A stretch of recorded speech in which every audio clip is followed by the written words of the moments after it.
Hi, good afternoon. My name is Rhiannon Jones and I'm the owner of Addysg Seren Education teaching agency in South Wales.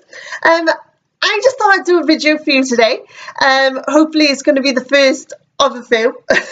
I'm very new to this video world of videos and YouTube, so any help you can offer, greatly received. Yeah, but basically what I want to achieve is that we can share what a teaching agency is, how to make the most out of being being part of a teaching agency, and what you need to join a teaching agency, because there could be some things that you haven't actually thought of or whatever. So you just need to be mindful of, isn't it? So basically we register qualified teachers and teaching assistants and we place them into schools in the local area. So a school could ask for supply for a number of different reasons. Cover sickness, cover a member of staff who's on a course perhaps. Or maybe there's a job opening coming up and they want to know if we have any candidates available, suitable, who we could recommend and put forward for the position that they have. So there are certain documentation that is very important in order to work within a school.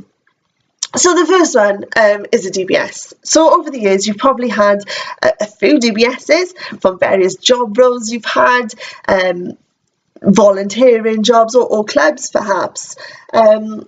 But certainly to join a teaching agency, I can't answer for everyone, but certainly for Addysg Education, we do require a DBS, which is within a year of the issue date, and well, ideally on the update service as well.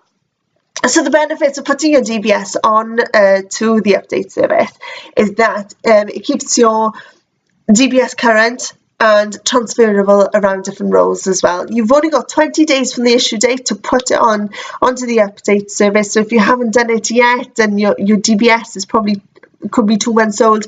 Unfortunately, this time round it is too late. But on your next one, just be mindful that you do have 20 days, and we as employers will have access to the update service of your DBS, and we can check if the information on your DBS is current and hasn't altered or changed since the day it was printed. So it's really helpful and really really useful for us, really, that DBSs are on the update service. Also as well, you do need to be registered with the Education Workforce Council, and this goes for teaching assistants, teachers, receptionists, and everyone else who works within a school. I think I'm right in saying this date. I think it was since April 2016. It is a legal requirement that anyone who wants to work within Wales has to be registered with the Education Workforce Council, the EWC. It's a very easy process. So if you're new to signing up with them, they've got a really great website. It's www.ewc.wales, and on there's just a heap of information. If you find it difficult to understand, or there is a question which hasn't particularly been answered or anything like that, give them a ring. Their contact details are on it, and they're a great bunch. So just give them a bell. But obviously, it's a very important thing that is completed in order to work within schools. So yeah, just those are the two documentations, additional to the obvious of we need ID, proof of address, NI, qualification certificates, of course, proof that you are a teacher or a teaching assistant. So those are just extras that we need in order to work within a school. Probably the top advice I could give, if you're looking to work within your local schools, and to know what agency to go with, is to just go to your local school, inquire with the receptionist or the head teacher perhaps, and just ask what agencies they work with, and that, well, there's your answer. That's the best indication of what schools that works within your area. You'll know that they'll work within the schools that you want to work in. And yeah, just arrange a meeting and see how it goes. And there are a good few agencies across Wales, and we all deal with different schools. We all have our own way of doing business, I suppose, but it's who you feel comfortable working with. Some people have their own way of payroll. Some like to pay through an umbrella company. Some like to pay through pay as you earn. So just understand what the difference is, and if whatever payroll the agency that you've decided to go with suits you. So, if it doesn't, you're quite within your right to request whatever way that you want to be paid. To just ask. I mean, the worst that could happen is that they say no. So yeah, when you are on supply, just enjoy it. I mean, don't think that because you're just there for a day that, I'm not here tomorrow, so I'll just sit in the corner, drink my coffee, and be done with it. Make conversation. Try and find out, who you're covering, why you're covering. There's only certain information we know from the office, so you can find out far more when you're in the school than what we can. It's about building relationships. You never know. You might know someone who knows one of the other teachers. You might find common ground, some common interests, which could really fire conversation. If you are an NQT or just moved to the area, just get to know the curriculum of the school a bit better through conversation in the staff room, and what's coming up within the school as well. I mean, it's St David's Day tomorrow. It's coming up to Eisteddfodau, big deal in Wales. So are they practicing for it? Are they competing this year in their local Eisteddfod? Are they going through the year of the Eisteddfod?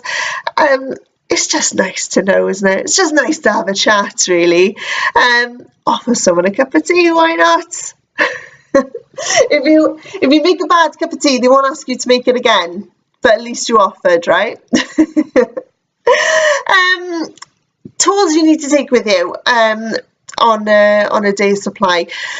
Take your pencil case. Of course, take your diary.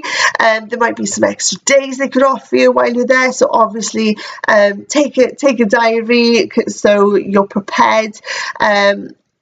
And yeah, just jot names down of people that you've met as well, because they could come in handy for applying for jobs perhaps, or just if you fancy contacting the school for more information about anything, isn't it?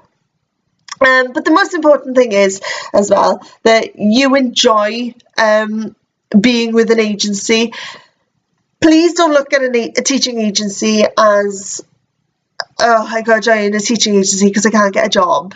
Don't do that.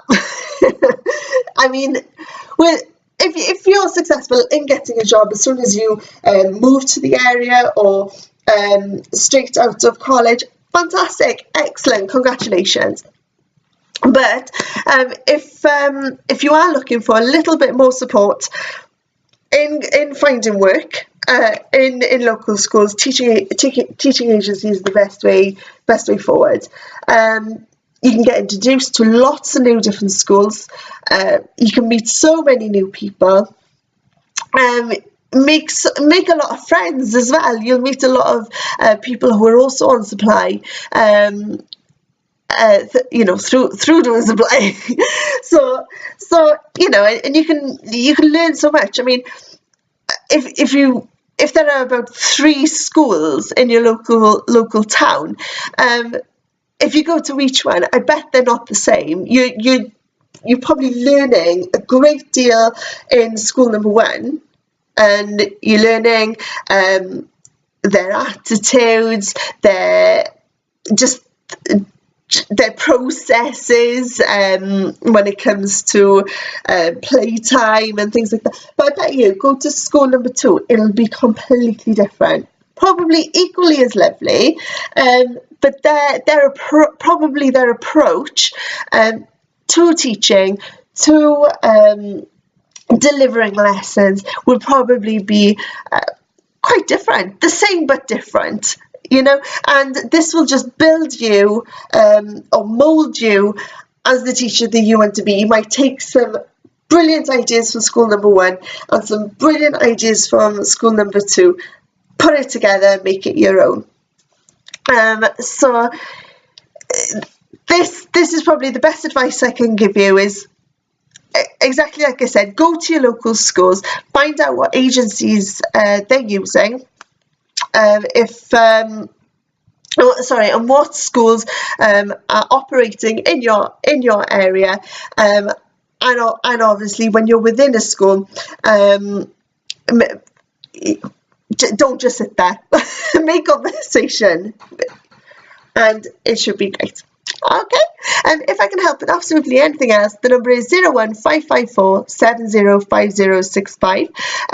Alternatively, give me an email. It's info@addysg.education.co.uk. Thank you very much. See you soon. Bye.